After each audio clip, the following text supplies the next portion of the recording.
Kung ako'y mag-aasawa, ang pepelein ko'y ano? Ang pepelein ko'y ano? Anak ng abukado. Oh, sika. Nag-abukado. Nag-abukaduan kami, sarap-sarap. Nag-abukaduan kami, sarap-sarap. Nag-abukaduan kami. Sino ba ang may abukado? Ewan ko ba? Ewan ko ba? Ang abukado niya bumabakat.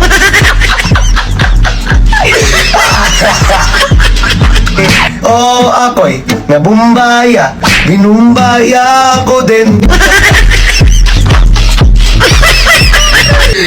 Nagbumbaya na nga, nga may halong espada.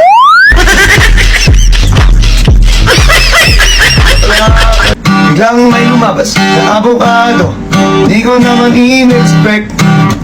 Ang abukado na-shoots pala. Uy kwento lang yan ha. Kwentong papel lang ito kaya ha. Nakasakay kami sa kotse.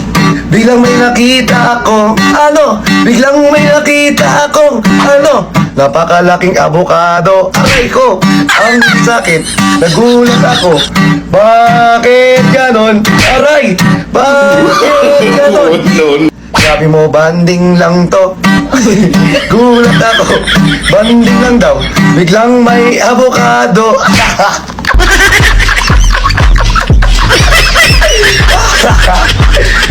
Nagulat ako. May abukado. Hindi ko alam kung kanino. Sino kaya ang abukado? Anak ni Eduardo.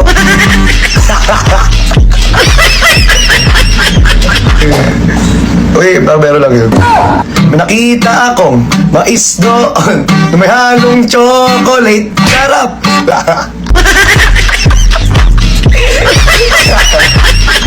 Bakit ganon?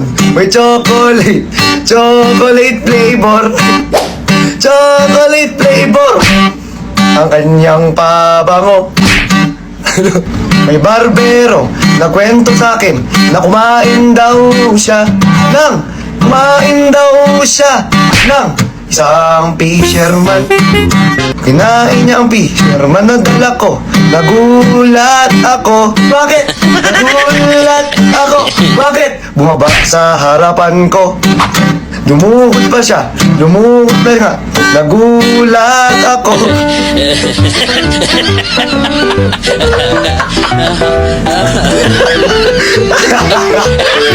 Joke lang. Ito na nga ang kwento natin. Nagkwentuhan tayo. Magkwentuhan tayo tungkol sa gaming chair. Di ko alam bakit may gaming chair. Sino bang may gaming chair?